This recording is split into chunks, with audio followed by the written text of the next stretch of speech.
others that are worse, heaven may oblige them to.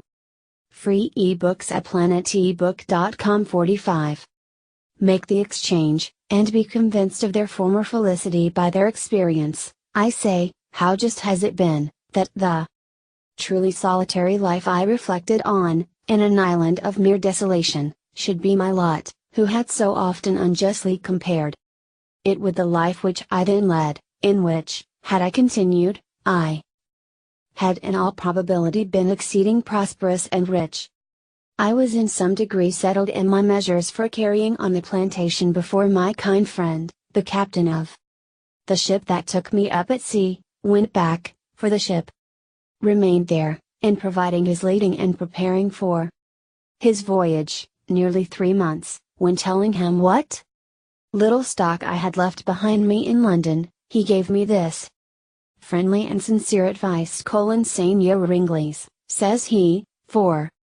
so he always called me, if you will give me letters, and a procuration in form to me, with orders to the person who has your money in London to send your effects to Lisbon, to such persons as I shall direct, and in such goods as are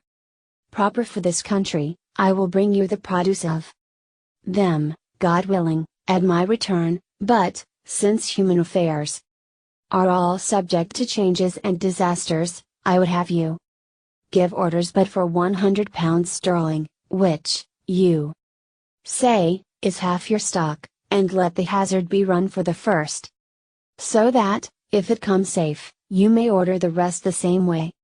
And, if it miscarry, you may have the other half to have recourse to for your supply. This was so wholesome advice, and looked so friendly,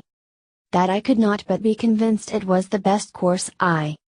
could take, so I accordingly prepared letters to the gentlewoman with whom I had left my money, and a procuration. 46. Robinson Crusoe. To the Portuguese captain, as he desired, I wrote the English captain's widow a full account of all my adventures, my slavery, escape, and how I had met with the Portuguese captain at sea, the humanity of his behavior, and what condition I was now in, with all other necessary directions for my supply. And when this honest captain came to Lisbon, he found means, by some of the English merchants there, to send over, not the order only, but a full account of my story to a merchant in London, who represented it effectually to her, whereupon she not only delivered the money, but out of her own pocket sent the Portugal captain a very handsome present for